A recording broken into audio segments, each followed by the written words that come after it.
They called security on her before she even said a word. No warning, no explanation. Just two officers, summoned like backup, walking straight toward a black woman standing in line with a first-class boarding pass in her hand. The gate agent didn't even glance at the ticket. Didn't need to. "Ma'am, step aside." That was all. 4 words, spoken with the kind of finality reserved for trespassers, not travelers. And as she was quietly pulled from the queue, eyes followed, but not in protest, just in confirmation. Because to them, she didn't look like someone who belonged in seat 1A. Not with that skin, not with that silence, not with that calm. But here's the part no one knew. Not the flight staff, not the supervisor grinning smugly by the kiosk, and certainly not the man who walked through after her without so much as a glance at his ID. The woman they just tried to remove didn't buy the ticket to first class. She bought something else, something bigger. And when you find out what it is, you'll understand why no one on that flight ever flew the same again. This isn't a story about race. This is a story about power, the kind you never see coming, the kind they didn't see standing right in front of them. So now ask yourself, what happens when the person you try to silence turns out to own the silence itself? Who is she? Why didn't she fight back, and what did she come here to do? Drop your theories in the comments. Tell us where you're watching from. And if you believe justice doesn't always come in loud voices, hit that subscribe. You'll want to be here when the truth lands. The sun hadn't fully risen over the city skyline when Autumn Riley arrived at the terminal. It was 5:43 a.m., early even by airport standards, but the line for priority access was already forming. Autumn stood slightly apart from it, not because she didn't belong, but because she had learned long ago that proximity often invited scrutiny. She wore a navy blue hoodie, simple jeans, and sneakers that had seen better days. Her hair was pulled back in a low bun, and she carried nothing but a canvas tote bag slung over her shoulder. No roller bag, no designer luggage, just her, and the quiet resolve of someone who had traveled alone many times for reasons far more important than a vacation. As she approached the priority access queue, a slim, well-dressed employee at the head of the line eyed her with a flicker of hesitation. His name tag read Kyle, and though he wore the practiced smile of customer service, his eyebrows tightened the moment Autumn stepped forward. "Hi there," he said, tilting his head slightly. "This lane is for executive and first-class travelers." His tone was polite, but there was a current beneath it, one of assumption. Autumn didn't flinch. She simply held up her digital boarding pass. "I know," she said, her voice even.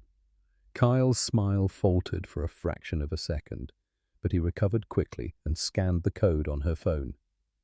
Behind Autumn, a middle-aged man in a blazer and Bluetooth headset sighed impatiently. Kyle glanced over her shoulder at the man, then back at Autumn, suddenly feeling the pressure to move things along. He tapped a few buttons on his screen, then gave her a smile that barely reached his eyes. "Right. You're in. Okay. Proceed, ma'am." But as she moved forward, Kyle leaned over to the colleague beside him and whispered just loud enough for her to hear. Thought she was lost. The other employee gave a short, amused laugh. Autumn kept walking. At security, things didn't improve. Though her boarding pass clearly showed TSA pre-check clearance, she was pulled aside. "Random check," the agent mumbled, motioning her toward a separate table. Her tote was opened, contents sifted through, travel-sized toiletries, a book, a sealed envelope, and a single folder with a red string clasp. The agent paused on the envelope. "What's this?" "Legal documents," Autumn said calmly. "Private? You a lawyer or something?" he asked, flipping it over. "Not exactly," she replied. After a moment, the agent shrugged and waved her through. In the background, the line moved smoothly for others. Men in suits, couples with designer luggage, an elderly woman with a diamond necklace that caught the overhead lights. Autumn noticed a pattern but didn't react. She'd grown used to it. The way the systems searched harder when you didn't look the part. The way assumptions trailed you like shadows in fluorescent light. She reached the gate with time to spare, gate C9, according to the screen, and took a seat in the corner of the waiting area. She didn't check her phone, didn't scroll or call or text. Instead, she placed the tote beside her, pulled out the sealed envelope and rested it on her lap. It was heavy, metaphorically speaking. Inside it, the details of a financial transfer that had the potential to alter the future of one of the biggest airline mergers in North America. She didn't look the part, but she was the deciding vote. A child in a stroller nearby stared at her. Autumn offered a small smile. The child's mother glanced up, caught her gaze, and quickly turned the stroller in the opposite direction. Autumn exhaled slowly and leaned back in the chair. The speaker above her crackled. Final boarding for Flight 237 to Boston. All remaining passengers, please proceed to Gate C12. She watched the gate agent handling that flight, the way she smiled easily at the man with the briefcase, the way she waved through the woman with a golden retriever in a carrier bag. Politeness came in tears here, like the seating arrangements. She knew she was at the bottom of the invisible hierarchy. But that didn't bother her. She wasn't here to be comfortable. She was here to observe, to test, to confirm a suspicion. It had been 3 years since she'd received the letter. A trust fund with a clause. Her approval was required before the next phase of investment in a major transportation company could be finalized. But the law firm overseeing the process had made an odd request. They wanted her to fly one of the routes in person, incognito. See how they treat you, the managing partner had said. See what they're like when they think you're nobody. And so here she was. A boarding announcement broke her train of thought. Now boarding Group 1 for Flight 1187 to Denver. First class and Executive Platinum. Please approach the gate. Autumn stood and walked calmly toward the line. A man 2 places ahead glanced at her, then back at the gate agent, as if seeking confirmation that she belonged there. When it was her turn, the agent barely looked up. "Ma'am, boarding is for First and Executive Platinum only." Autumn showed her pass again. "C2A," she said quietly. The agent blinked, scanned it, and forced a smile. "Go ahead." As she stepped onto the jet bridge, she felt the heat of multiple eyes on her back. She didn't look like first class. She didn't act like she needed it. And that was the point. She reached her seat and sat down slowly, placing the envelope gently in the seat pocket in front of her. The man in 2B gave her a polite nod, then returned to his email. The overhead bins slammed shut. The engine hum began, and Autumn, for the first time that morning, allowed herself a small breath of control. Let them keep watching. They had no idea what this flight really meant. The hum of the aircraft deepened as the boarding door closed with a dull finality, sealing in the hierarchy that had been carefully constructed in the space between seat numbers. Autumn sat in 2A near the window, her tote tucked carefully beneath the seat in front of her, and the sealed envelope resting flat across her lap like an anchor. The man beside her, dressed in a heather grey sports coat and designer glasses, offered a faint smile without speaking, then resumed tapping at his tablet, clearly preoccupied.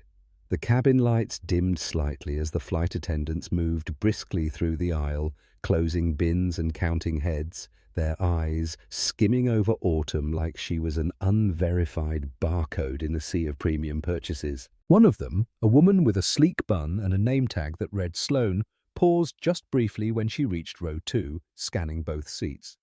Her expression was neutral but not warm. Her smile practiced but not given freely. "Good morning," she said with a tone that didn't rise. Autumn responded with a polite nod, receiving none in return. A minute later, the cabin supervisor stepped through the aisle with a clipboard, pausing just long enough beside their row to whisper something to Sloan. Both glanced at Autumn before continuing toward the cockpit. As the plane began to taxi, Autumn felt the subtle shift in attitude, not overt, not dramatic, but unmistakably intentional. A bottle of water was handed out to passengers in row 1, then row 3. Row 2 was skipped. Sloane passed her twice, each time offering items to other passengers but never looking directly at her.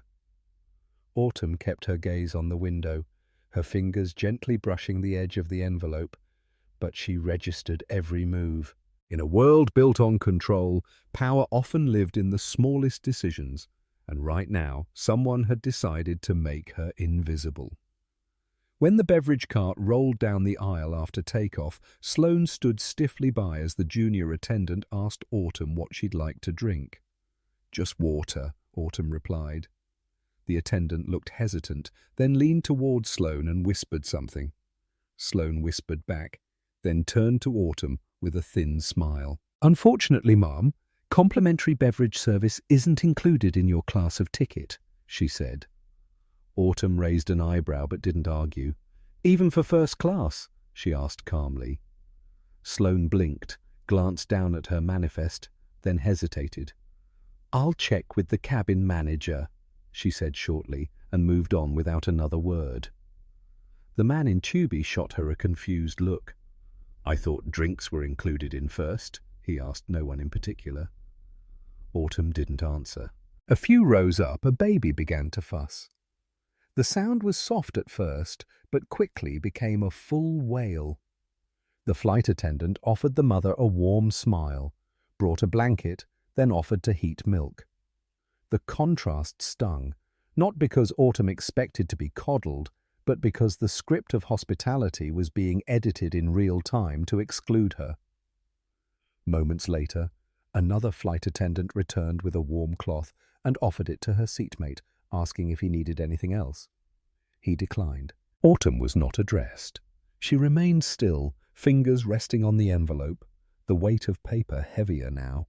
She didn't know all the players behind this flight, only the structures, but already she recognized the pattern. Power tested people not when they were loud, but when they were quiet. And right now she was failing to make noise, or so they thought. About halfway through the flight, the lead cabin manager, a tall man named Bryce, stopped at a row, knelt slightly, and asked for her boarding pass. "We've had a seating issue reported from ground crew," he said without preamble. "Would you mind if I rescanned your credentials?" Autumn held up her phone, unlocking it with a touch and showing the boarding pass once more. Bryce stared at it for a few seconds longer than necessary. Then, with a strange look, he said, "Strange. It must have been a sync error. I'll make a note. No apology, no clarification, just a vague suggestion of some invisible glitch that somehow justified singling her out." When he stood and walked away, Sloane returned seconds later, kneeling down with an overly bright smile. "We've adjusted your record, ma'am," she said, as if the record had ever been the problem. Then she added in a quieter tone, "Let us know if you need anything." But Autumn didn't respond. She glanced out the window instead, watching the clouds split and rejoin like cells under a microscope. She had flown this route before, years ago, back when she was still a teenager, traveling for the first time to attend a funeral across the country. That trip had changed her life. It was the moment she learned the world didn't hand you respect. It waited to see how much you'd endure before it considered you worthy. And sometimes, even then, it decided against you. The memory lingered now like vapor. Just as the seatbelt light pinged on again, Sloane returned to Autumn's row and crouched slightly beside her. "Apologies," she said in a rehearsed tone. "It seems your seat assignment may have been changed during boarding. Would you mind moving to 17D? We've had a request to rearrange for weight balance." Autumn turned toward her with a measured look. "Weight balance," she repeated. "That's the explanation." Sloane nodded, her smile tightening. "Yes, ma'am. Just protocol." Autumn looked at her calmly, said nothing, then leaned back in her seat. I'll stay where I am. The smile froze on Sloane's lips. She opened her mouth to respond, but before she could speak, the intercom crackled again. Ladies and gentlemen, we're expecting mild turbulence. Please remain seated and keep your seatbelts fastened. Autumn exhaled slowly. No further attempt to relocate her was made. The turbulence never came. Time stretched. People napped, typed, whispered. Autumn stayed silent, unmoving, the envelope untouched. The real turbulence, she knew, was only just beginning. And when it arrived, it wouldn't come from the sky. It would come from the ground they thought they stood on. The hum of the cabin settled into a mechanical rhythm, the kind of background noise most passengers tuned out as they slipped into naps, soft movies, or overpriced audiobooks. But Autumn Riley wasn't tuning out. She was cataloguing. Every word, every glance, every selectively skipped offer of service was quietly stacked into a mental archive that she'd learned to build ever since she was old enough to notice the difference between being seen and being served. The silence was never empty. It was full of decisions, and the ones happening around her weren't accidents. They were rehearsed, calculated, and worse, they were comfortable for the people performing them. Sloane returned again, this time with warm towels in a silver tray, offering them with a pleasant, "Here you go," to rows 1, 3, and even 4 behind her. Autumn's row? Skipped. No explanation, no acknowledgement, not even eye contact.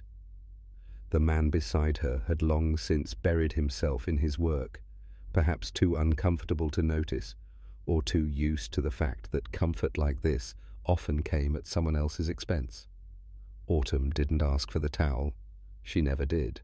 She just sat quietly, staring at the tray as it passed her again, like a ghost ignoring the living. 20 minutes later, the scent of warming bread filled the cabin. First-class meal service had begun. Metal carts clicked and slid between rows, draped in cloths to make them look elegant, though Autumn knew it was still the same process behind the scenes. Warm, plate, serve, remove.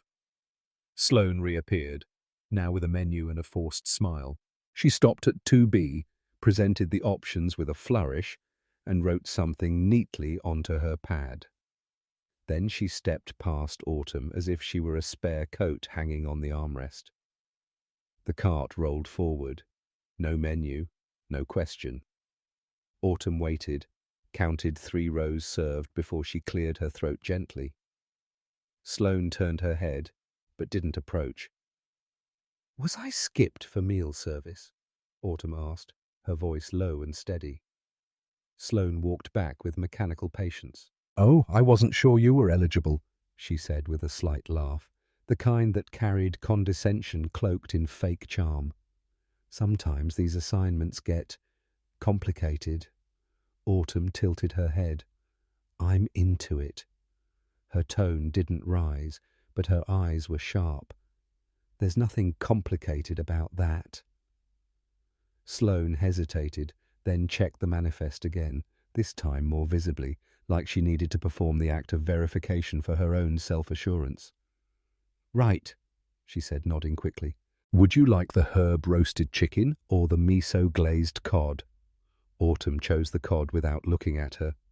"Coming right up," Sloane said with brittle cheer, and disappeared again. When the tray arrived 15 minutes later, it came cold. The fish barely warmed through, the vegetables limp, the rice sticky in a way that wasn't intentional. Autumn didn't touch it. She placed the lid back over the plate, pushed the tray forward an inch, and returned to her envelope. Still untouched, but somehow heavier with every passing hour. Across the aisle, another passenger called for a refill. A steward appeared instantly. Autumn watched the interaction unfold. A perfect model of attention and service. She didn't envy it. She measured it. That was the difference. At 33, she had long since stopped wanting to be accepted. What she wanted now was to test what people did when they thought they didn't have to pretend. Then came the moment that sealed the tone of the cabin. A man, maybe late 50s, khaki pants and expensive headphones, walked down from row 5 and leaned on Autumn's seat as if it were public property. "Hey," he said to Sloane, loud enough for others to hear, "she's in first." He didn't even look at Autumn as he said it. She didn't turn. She didn't need to. The question wasn't meant for her. It was meant to be a statement in the form of a question. Sloane laughed quietly, but not quietly enough.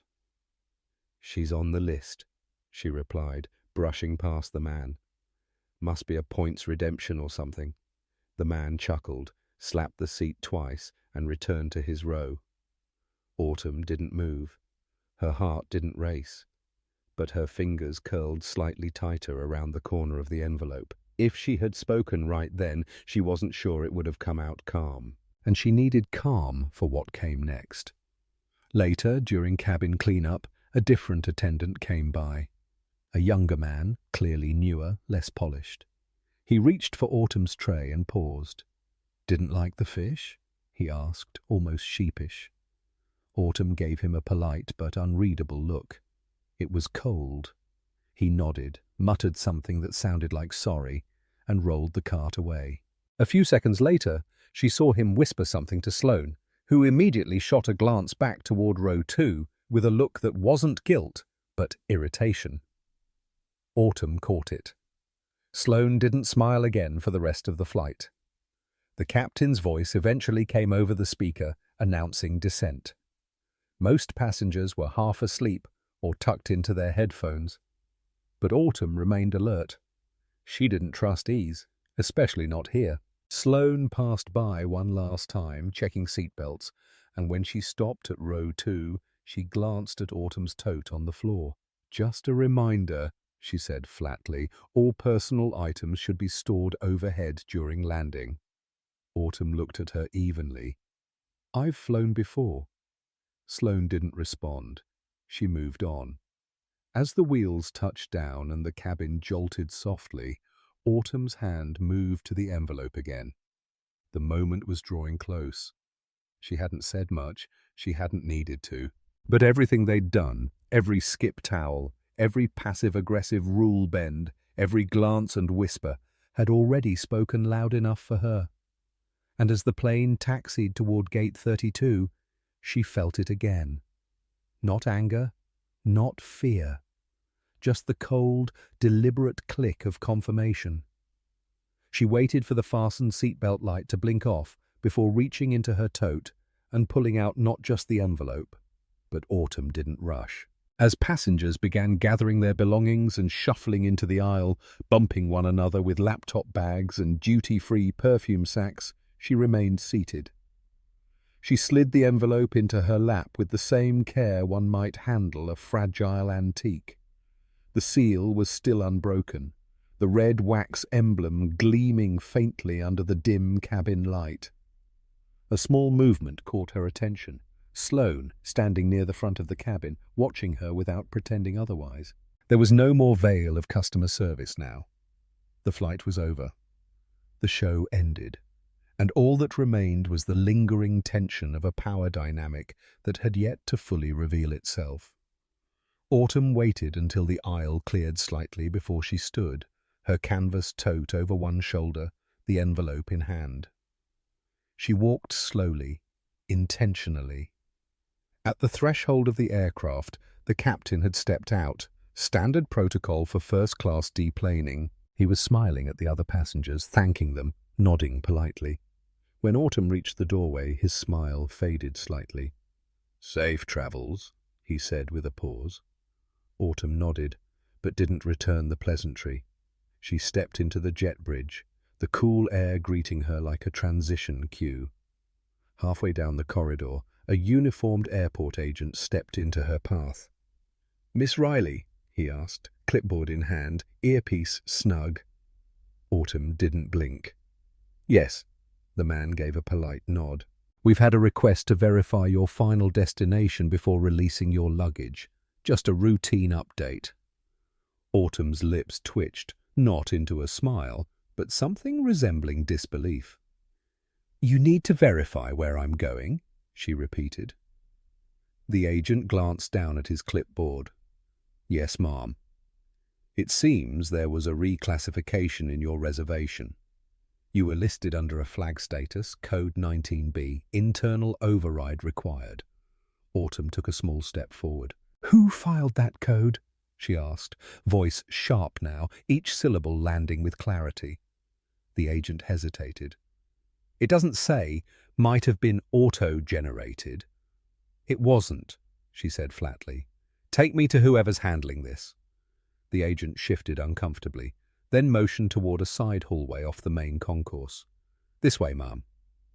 She followed him down a narrow corridor lined with storage doors and industrial carpeting, the sterile smell of overused disinfectant in the air. At the end, a small room marked Operations Holding 3B stood open. Inside, a desk with 2 screens, a printer, and a woman in a black blazer greeted her without standing. Her name tag read, Turner Ground Liaison Supervisor. She didn't smile. "Ms. Riley," she said crisply, "we've encountered an anomaly with your record. It appears your seat was reassigned mid-flight due to an internal review.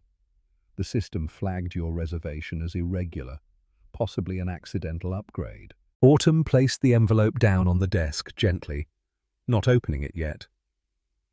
"Irregular how?" she asked. Turner tapped on her keyboard. "It says the ticket originated from a legacy voucher source tied to a retired loyalty program no longer recognized by our current system." Autumn raised an eyebrow. "So, your system no longer recognizes its own assets?" Turner paused. "Legacy programs can sometimes be manipulated. Fraudulent resellers have been an issue." Autumn remained still, absorbing the weight of the accusation wrapped in professional phrasing.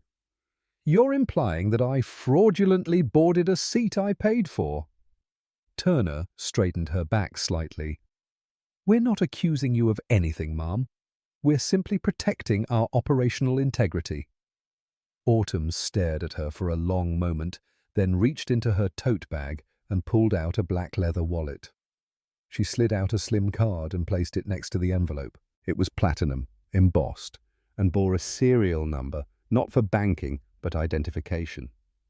Turner stared at it, blinked, then looked up. "I'm sorry, what exactly is this?" "It's access authorization," Autumn replied. "Level 4 clearance under Eastern Financial Holdings." The agent beside her stiffened. Turner frowned. "That's an equity firm." "No," Autumn said, calmly opening the envelope and pulling out a single-page document with letterhead so finely printed it shimmered. "It's the parent institution that owns 41% of your airline's pending merger shares." She held the document up, letting Turner see the seal, the signatures, the dates. "This is a binding disclosure agreement. I'm the listed witness and final signature before compliance release." The room shifted, not physically, but energetically. The way tension does when someone realizes the person they were trying to dismiss is the one holding the gate key. Turner's mouth opened slightly. "I was informed, of course not," Autumn cut in, "because this flight was never about public disclosure. It was a real-world test, anonymous engagement from the only person authorized to validate the trust release clause. I'm here as a verifier, not a VIP." Silence stretched. The operations agent shifted his weight, clearly re-evaluating everything that had just occurred over the last 6 hours. Turner straightened her back again, this time out of formality, not power. "Ms. Riley, we'd like to offer—" "No," Autumn interrupted. "You'll not offer anything. You'll report everything." She turned toward the agent. "Where's my bag?" he stammered. "In holding bay D2, ma'am. I can escort you." Autumn nodded, picked up the envelope and card, and exited the room without another word. The hallway felt colder now, the sterile air more noticeable against her skin. The agent trailed behind her, radioing quietly as they made their way to the baggage level. When they arrived, the carousel was empty. In the corner, her canvas tote had been placed next to a steel bin with a yellow tag attached. Unverified item, limited access. She picked it up wordlessly. A zipper had been pulled halfway open. She checked the folder inside. Pages slightly bent, not missing, but touched. She looked at the agent. Was this opened? I don't know, ma'am. It shouldn't have been. She zipped the tote and slung it over her shoulder. Get your supervisor, she said. Now, he nodded and stepped away. Autumn turned to face the far wall, where a thin window showed the edge of the runway. Planes took off every 3 minutes. Everything outside looked orderly, but the real turbulence had already started, beneath the surface, between the lines, behind the smiling service grips and marmess that hid the truth of what people thought they were allowed to control. She knew she couldn't fix the system in one flight, but she also knew. The hallway outside the baggage area was lined with industrial grey walls, fluorescent lighting that flickered ever so slightly, and the faint scent of cleaning chemicals that clung to the air like residue from too many apologies. Autumn stood alone with her tote over her shoulder, her fingers gripping the strap tighter than she realized. Her breath was even, but her mind was no longer calm. It was focused. She heard footsteps before she saw the man. He turned the corner briskly, wearing a tailored navy suit and a silver name badge that read Eric Dempsey's own manager. He extended a hand, but Autumn didn't take it. She simply gave him a look, not hostile, but uninviting, and said, "You opened my bag." Eric's smile faltered, then returned with a professional gloss. "We had to ensure the item inside wasn't a safety concern." "A sealed envelope marked with a legal insignia," she replied. "That was your safety risk." Eric gestured toward the nearby private room. "Would you mind stepping in so we can clarify a few matters?" Autumn didn't move. "You mean so you can control the conversation in private?" He blinked, then cleared his throat. "Our system flagged you as a behavioral concern." "Because I refuse to change seats?" Autumn asked, her voice low, steady and sharp. Eric hesitated. "We received a report that your demeanor toward cabin crew was measured," she offered, "non-compliant, potentially confrontational," he finished. "Protocol requires we note such cases for future travel records." Autumn stepped closer, her eyes locked onto his. "You're trying to rewrite the facts," she said. "Not because I was aggressive, but because I didn't yield." Eric looked over her shoulder, scanning the hallway like he wanted an exit from this conversation more than a resolution.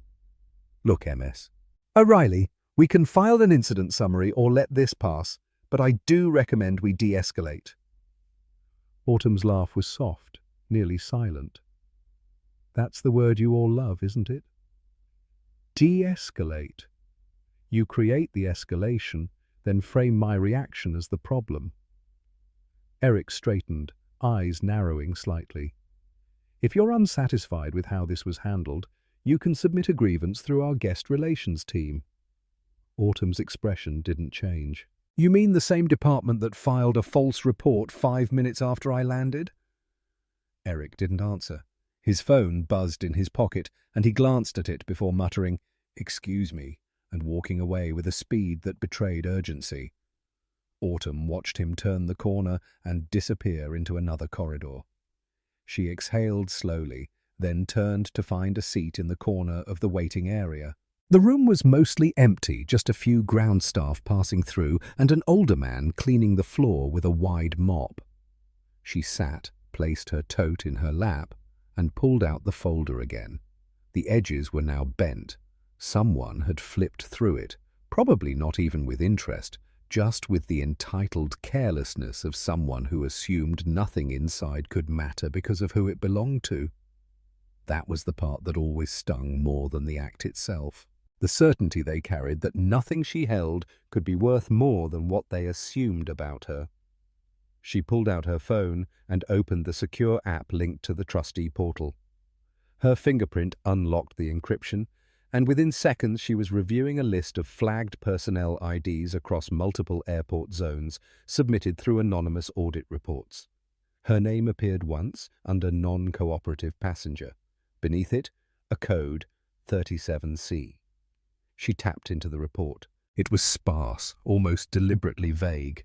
Subject questioned authority, refused cabin instructions, escalated verbal tone, declined relocation, withheld personal documentation. None of it was true. All of it was just enough to justify the treatment, not punishment, not even discipline, just exclusion. She closed the app and leaned back, letting her head rest against the cold wall behind her. The overhead speaker called out names for baggage claim assistants and paging agents. No one called hers. No one needed to.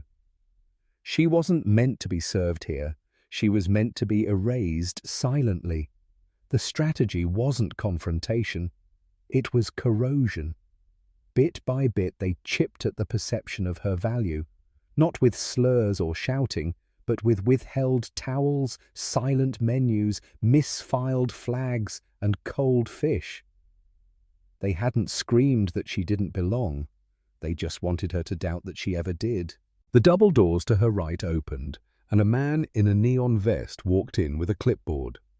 "Autumn Riley?" he asked. She nodded. "We recovered your personal item," he said, holding up a familiar document pouch. "This one unsealed. It was found near a janitorial station," he added. "Probably fell during transfer." Autumn didn't move. "It didn't fall," she said quietly. "It was taken."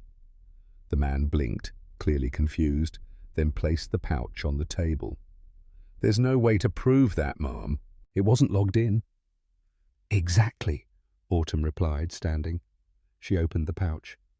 Nothing was missing, but the final page of the contract now had a crease across the signature line, as if someone had folded it without care. She smoothed it carefully, placed it back inside, and looked up. Outside the room's narrow window, she could see two flight attendants walking past. One of them was Sloane. She wasn't smiling now. She was mid-conversation animated, likely recounting the same version of the story they always told. The difficult passenger, the disrupted process, the protocols followed to the letter. Autumn watched her for a moment, not with anger, not even with satisfaction, but with that same silence they had used to erase her. Only now she was the one holding it, and silence in the right hands was far louder than a voice raised in protest. She walked out of the room and back into the terminal. The gate where she had arrived was now boarding a new flight. A different gate agent was scanning tickets, laughing with a group of well-dressed passengers. Autumn passed unnoticed, until she didn't. A voice from behind. "Ms. Riley, hold on. We need to speak with you, before you." Autumn returned to the aisle with the quiet precision of someone who had no intention of making a scene, but refused to shrink beneath one. Her second trip to the lavatory was uneventful. No stumbling, no delays. Just a simple necessity after hours in flight. But the moment she stepped back into the aisle and reached her seat, Sloane reappeared, her smile gone, her tone clipped with the kind of artificial calm that usually precedes a reprimand. "Ms. Riley," she said just loud enough for the surrounding rows to hear, "we'd appreciate it if you remained seated for the remainder of the flight. Multiple movements in the cabin can unsettle other passengers." Autumn looked at her without blinking. "Is there a policy against using the restroom more than once?" Sloane hesitated, choosing her words. "Of course not," she said. "But certain behaviors can be misinterpreted. Standing frequently in flight, lingering near crew stations, it gives the wrong impression." "To whom?" Autumn asked, her voice firm but never raised. Sloane smiled thinly. Let's just say it's better to err on the side of consistency. Autumn didn't reply. She sat down, buckled her belt, and stared out the window as the aircraft began its initial descent into the city. The seatbelt light chimed. Flight attendants prepared for landing. The final cabin announcements echoed overhead, masked in professional neutrality. But as the plane taxied toward the gate, Autumn noticed the shift in posture among the crew. Sloane kept glancing toward the front. Another flight attendant exchanged a look with her near the galley, a brief nod followed by a murmured comment into a headset. Autumn's jaw tensed. She knew that language. It was procedural, not personal. That made it worse. Protocol didn't need malice to cause harm. It just needed permission. And here, it had been given freely. When the plane reached the gate, the chime for seat released barely had time to sound before two uniformed figures stepped into the cabin. They weren't police, not technically, but they wore the badge of airport security. A different flavor of control, more discreet, but no less absolute. They moved with practiced ease, scanning the first rows as if reading a checklist, stopping directly at row 2A. "Ms. Riley," the taller one asked, eyes professional but not unkind. "We'd like you to step off with us. Just a few things to verify." Autumn didn't move immediately. "Is there a problem with my travel documents?" she asked. "No, ma'am," the second officer answered. "We've been asked to follow up on a passenger report. It's a quick process." "What kind of report?" she asked again, her tone unshaken. "Concerns were raised regarding in-flight behavior," the first said, "specifically movement during secure cabin phases, reluctance to comply with seat directives, and interactions perceived as confrontational." Autumn stood slowly. "So I'm being detained for walking to the bathroom and refusing to be ignored." "No one's being detained," the officer replied. "We're just conducting a soft screening." The language was deliberate, designed to sound benign. Autumn knew better. She turned to retrieve her tote from under the seat, noting that Sloane was watching her with an expression that feigned concern, but lacked regret. The other passengers pretended not to notice, though a few glanced over their shoulders, trying to look casual while recording the moment with their eyes. Autumn slung the tote over her shoulder, pressed the envelope flat against her side, and followed the two officers down the aisle and out of the aircraft. The jet bridge was quiet except for the echo of their footsteps. Outside, the terminal lights glared fluorescent white through the observation windows. One officer stayed slightly ahead, the other at her side. No cuffs, no force, just a gentle ushering through space designed to feel polite while still asserting control. They stopped near a service door beside a cleaning station. "This way," one said, opening it to reveal a private corridor flanked by grey walls and signage that only employees normally saw. At the end was a small room with frosted glass, 2 chairs and a desk. A woman in a blazer was already seated inside, typing into a monitor. She looked up as they entered. "Ms. Riley, I'm Officer Dana Reyes, Liaison for Post-Arrival Compliance. May I see your identification?" Autumn reached into her bag and handed over her state-issued ID and boarding pass. Reyes scanned them both, her fingers moving across the keyboard, eyes flicking back and forth as the screen loaded. "We have a note here logged by flight staff. Not a formal report, just an internal flag. Said you expressed resistance to cabin protocol and that your conduct caused discomfort to surrounding passengers." Autumn leaned forward slightly. "Did they list which passengers?" "No, ma'am," Reyes said, "and for privacy reasons, they're not required to." "So the accusation is anonymous," Autumn said, "and I have no chance to respond to it before being pulled into a holding room." Reyes paused. "It's not a holding room, ma'am. It's a courtesy screening location." Autumn smiled, but it didn't reach her eyes. "Language is impressive," she said. "You've made this sound like hospitality." Reyes didn't answer. The door opened again. A man stepped in, early 40s, suit without a tie, holding a folder and a tired expression. "Miss Riley," he said. "I'm Paul Jennings with Guest Operations Oversight. I've reviewed the incident log and would like to clarify a few entries with you directly." "Incident?" Autumn asked. "I used the lavatory and declined a cold meal." Jennings nodded, clearly uncomfortable.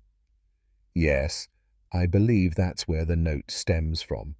But the language used in the report raised certain automatic protocols. Words like uncooperative and verbal challenge trigger a level of scrutiny." Autumn stared at him. "So your system punishes tone, not actions?" He hesitated.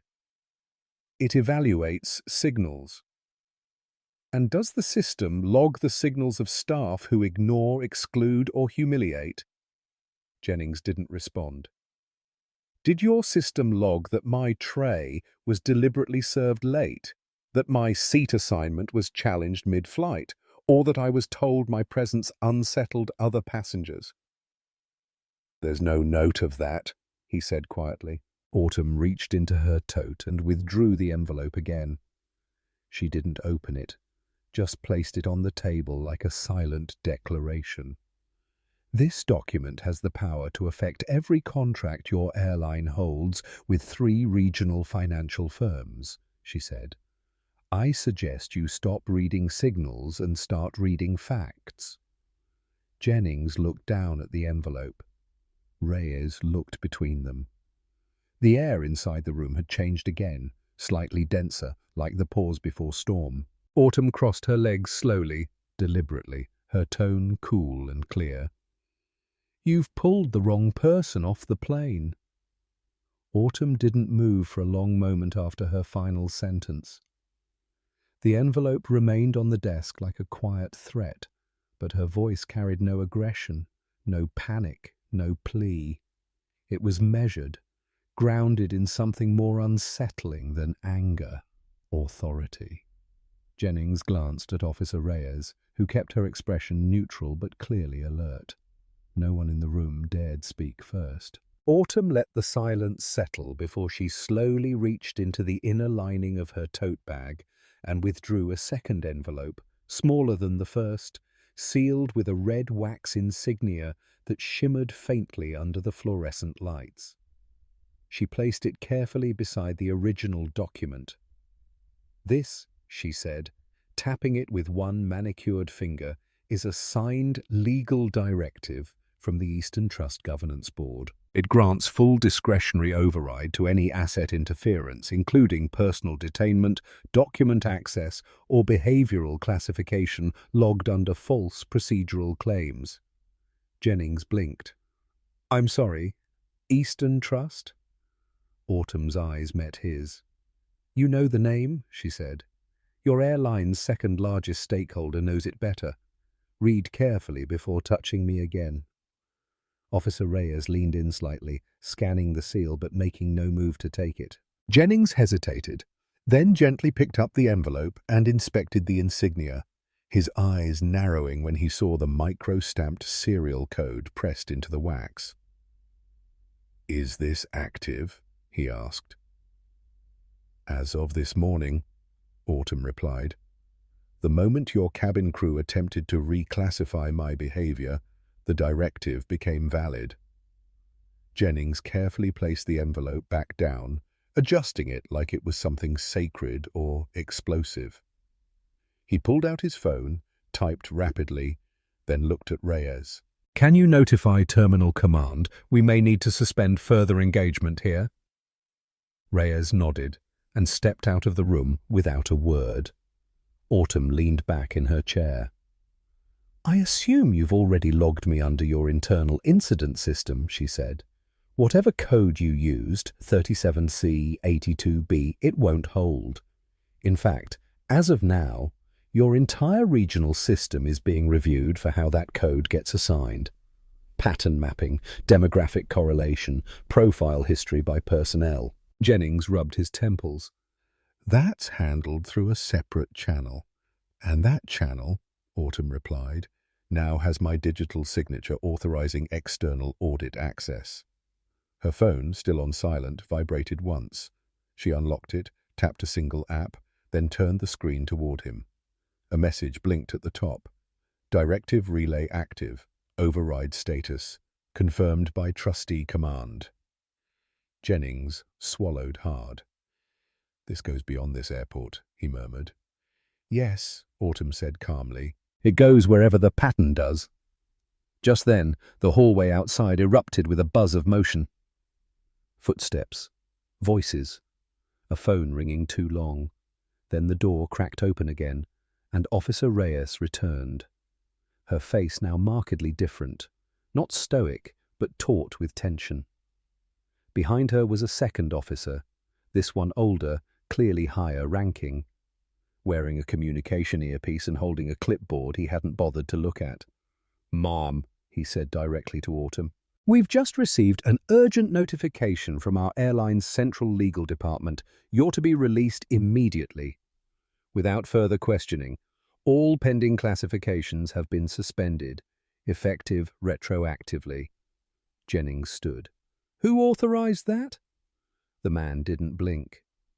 "Executive Legal, with a parallel note issued to the Regional VP of Security. It says," he looked down briefly, reading, quote, "Cease all operational interactions with passenger Autumn Riley. She is currently under corporate-level protection and engaged in an active fiduciary role." Autumn didn't smile. She didn't gloat. She simply rose from her chair with quiet precision and reached for her envelope. The officer took a step back to clear the way. Jennings stared at her, his voice struggling to catch up to the moment. I didn't know." "You didn't ask," Autumn replied. "And that's the root of it, isn't it?" He opened his mouth again, but found nothing worth saying. Autumn turned to Reyes. "I assume I'm free to re-enter the terminal." "Of course, ma'am," she said quickly. "Would you like an escort?" "No," Autumn said. "I'd like distance." She stepped past them, her movements slow but firm, and opened the door herself. Outside, the corridor was no longer empty. 2 airport administrators were already huddled near the security office door, whispering into phones. One of them made eye contact with Autumn and immediately stepped aside. She walked past them without a word. Her heels clicked softly on the tile floor, a calm metronome in the chaos now starting to ripple through the terminal's back-end systems. Within seconds, her name was being removed from a dozen internal watch lists. Automated notices were called before they could reach local teams. A global compliance ping had been issued, red flagging any further action taken against her without direct clearance from the executive board. As Autumn rounded the corner toward the main concourse, she noticed a ripple in body language near Gate C. Uniformed staff moved with erratic urgency. A woman in a blazer was whispering into a headset near the check-in podium.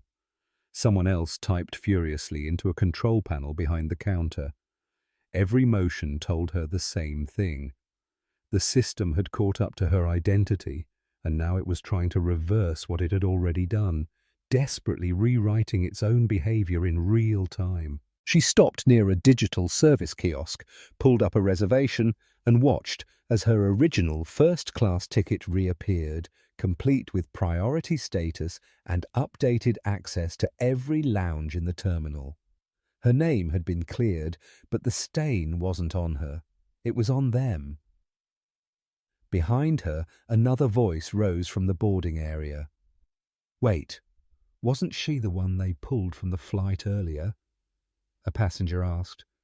"Yeah," someone else replied. "Now they're fixing her seat." Autumn didn't look back. She didn't need to. She stepped forward, her presence now setting the rhythm, not disrupting it. And as her phone lit up with a new encrypted message marked confidential, compliance response activated. She reached into her tote one last time. Autumn pulled the small, hard-sided case from her tote and unlocked it with her fingerprint as she walked, her steps unhurried, each movement deliberate and composed. Inside was a secure mobile terminal, lightweight but high encryption, something not found in retail or business class, the kind issued only to fiduciary agents of high-tier investment trusts. She powered it on with a brief scan and began the sequence with practiced ease, her thumb authorizing a silent trigger that would notify the Genesis financial transaction monitoring system that she had confirmed identity activation. Within seconds, the system responded, green light pulsing on the corner of the screen. Stakeholder ID 999038 recognized. Transactional authority unlocked. Autumn didn't smile. She didn't need to. That response was not just verification, it was a digital signature of power.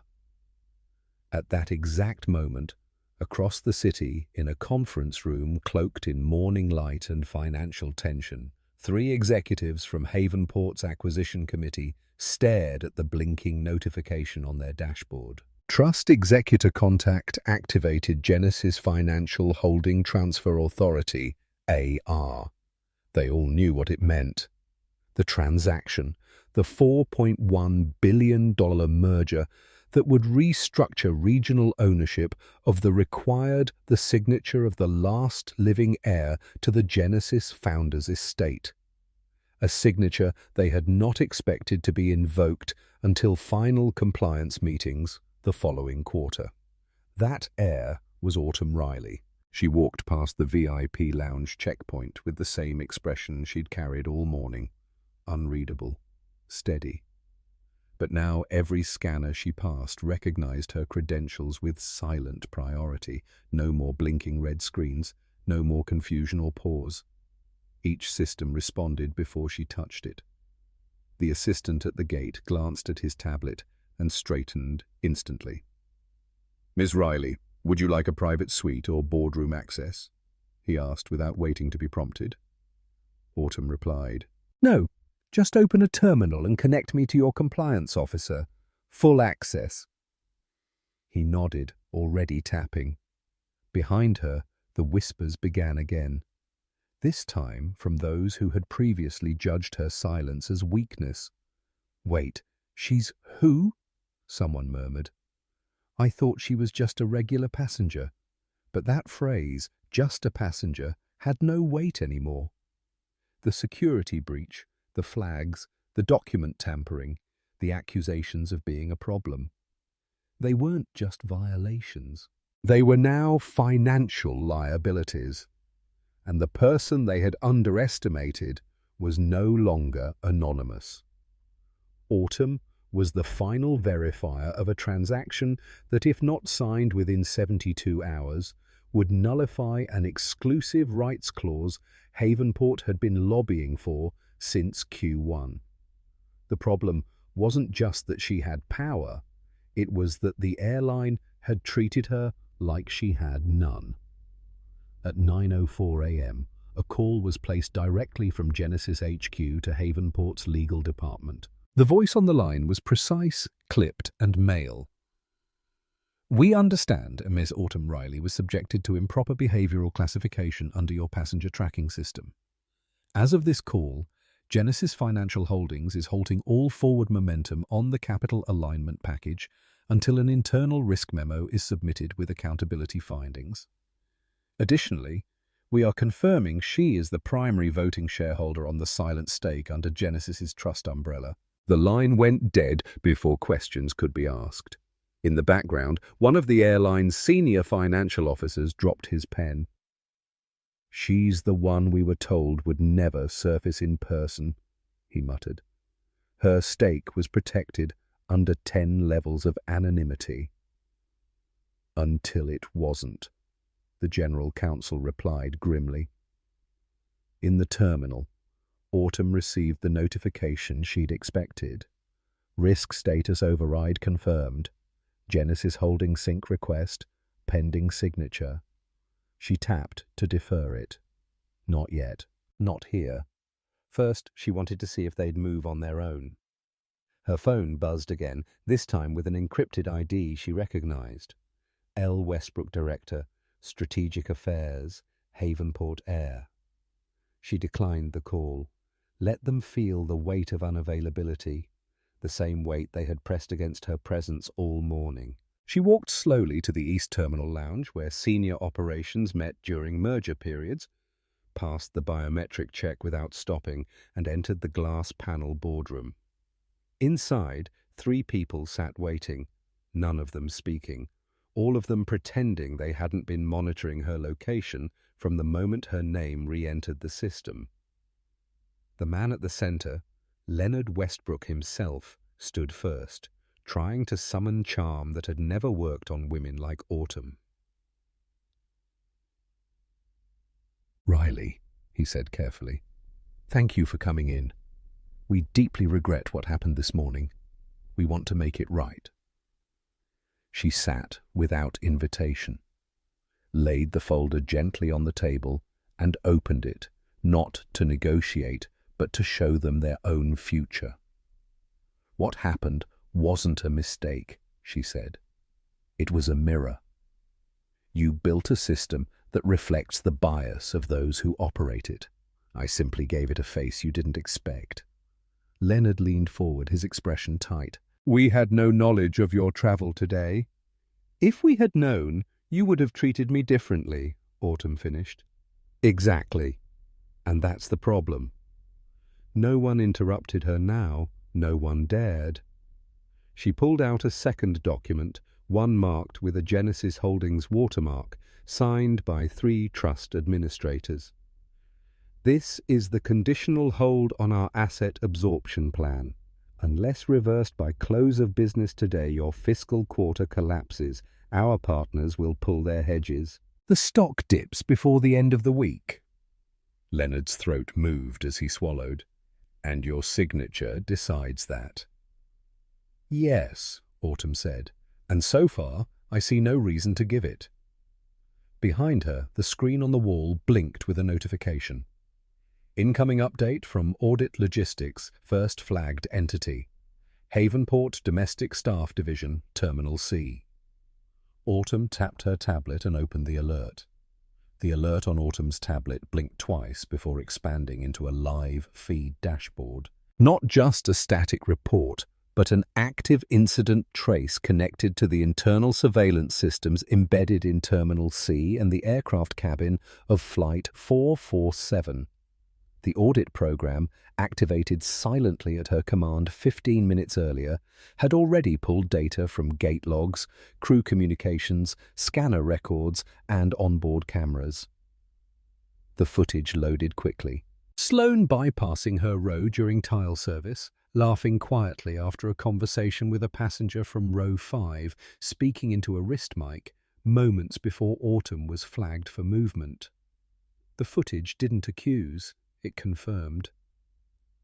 In another panel, the check-in supervisor, who had redirected Autumn toward the economy line, was seen glancing at her name, then waving off her boarding pass without scanning it, a move logged by the scanner's inactivity reading. None of them knew at the time that the system was watching just as surely as they were watching her. But now, those eyes reported not to them, but to her. Across the airport in the administrative wing, a phone rang on the desk of Lisa Halverson, the head of Personnel Ethics and Protocol Enforcement. She answered on the second ring, already bracing for the conversation. "Yes," she said, listening for exactly 6 seconds before standing abruptly. "Who?" she asked. "She's who?" The voice on the other end gave the answer she never expected. "Genesis." Lisa didn't ask anything else. She grabbed her folder, left her desk, and sent the first alert. "Immediate compliance review. All staff assigned to Flight 447 report to Ops Room 6A in full uniform." At Gate C12, Sloane was mid-shift and adjusting the jet bridge assignment for an outbound flight when her wrist mic buzzed. "Sloane Carter, report to Admin Wing, code priority level 3. She blinked, confused, then looked up to find a floor manager already walking toward her. "Now," he said firmly, "bring your logbook." She followed without protest, though her heart had already started to pound. Elsewhere, Trent, The check-in supervisor who had redirected Autumn without scanning her pass was halfway through rerouting an international transfer when his badge access locked him out of the screen. A red box popped up. Restricted pending compliance investigation. Seconds later, a call came in through the wall phone next to him. The manager on the other end gave no greeting. Ops Room 6A, bring your gate activity record. You're being pulled mid-shift. Within 30 minutes, the entire cabin crew of Flight 447 sat in a closed-door operations room under fluorescent lights that seemed sharper than usual, like they too were tuned for scrutiny. None of them had been told exactly why they were there, but the presence of a compliance officer, 2 HR leads, and an IT forensic specialist said more than enough. At the front of the room, Lisa stood with her arms folded, face unreadable. "We've initiated a Class B incident review," she began. "This concerns discriminatory profiling and protocol violations tied to a passenger traveling under identity-protected status. That passenger has since been identified as a strategic stakeholder in current acquisition proceedings." The room went still. Sloane's eyes darted toward her colleagues. Trent leaned back in his chair, jaw tightening. One of the flight attendants muttered, "Wait, she was a stakeholder?" Lisa's voice cut back in. "Not just a stakeholder, the stakeholder. Genesis Financial's sole discretionary signatory. Every interaction you had with her is currently being reviewed on synced video logs." The screen behind Lisa came to life, playing back a muted sequence of moments from a flight. Sloane skipping Autumn's towel. The moment she whispered near the galley. The clip of her trying to relocate Autumn under the pretense of weight balance. Each one dated, time-stamped, cross-referenced with service logs and seating assignments.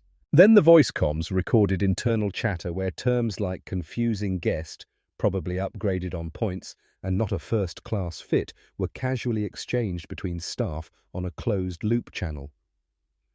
"These are not errors in service," Lisa said. "These are behavioral trends." Trent stood abruptly. "Nobody told us who she was." Lisa's reply was immediate. "That's the point. You're not supposed to need to know." Another clip played, this time at the gate. Trent, holding Autumn's boarding pass in hand, glancing once, then handing it back without scanning. That act triggered her profile flag, the IT specialist added. Your override froze her access and set off the compliance ping.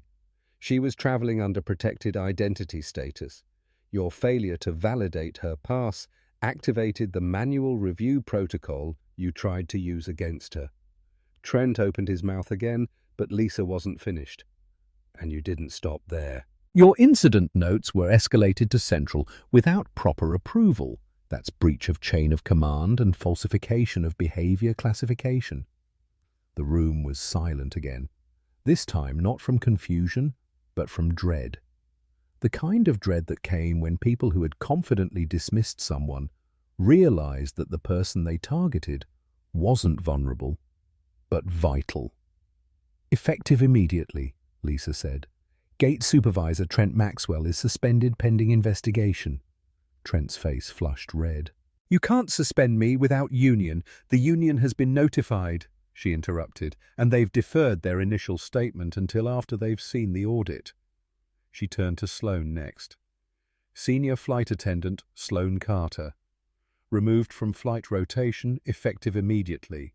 Your communication logs are under internal ethics review. The rest of you are on hold pending evaluation." No one moved. No one protested. Because what played behind them wasn't a threat. It was a record, the kind that didn't scream. It just played everything back, quietly, so that no one could deny what they had seen. Outside the room, a printer buzzed as the preliminary investigation findings were distributed to the legal department. And down the hall, an assistant typed a message into the CEO's inbox. Subject: Emergency Review Stakeholder Incident. Immediate board briefing required. Meanwhile, in the lounge, Autumn watched the screen update again. The memo went out quietly at 2:42 p.m. Not through a press conference, not through a disciplinary bulletin, but as a flight roster update buried inside the airline's internal scheduling portal. The subject line read, "Crew realignment, immediate operational shift." The names listed included every staff member from Flight 447, from cabin lead to support attendants, and each had been reassigned to domestic short-haul routes with limited passenger class, no premium tier, no international status, and certainly no exposure to executive clientele. The company hadn't used the word demotion, but the message was unmistakable. First-class privileges rescinded, overseas rotations suspended. Due to a pending ethics evaluation, the footnote read, these assignments reflect a temporary shift in alignment pending cultural retraining. But everyone reading the list knew better. This wasn't a shift, it was a fall, not enough to terminate, just enough to remind them what they lost. Enough to make them feel it every morning they reported to regional gates, to crowded cabins and budget layouts, to passengers who wouldn't ask for infused towels or custom meal plating because they'd never had them to begin with. Enough to show them that power can be silent and still absolute.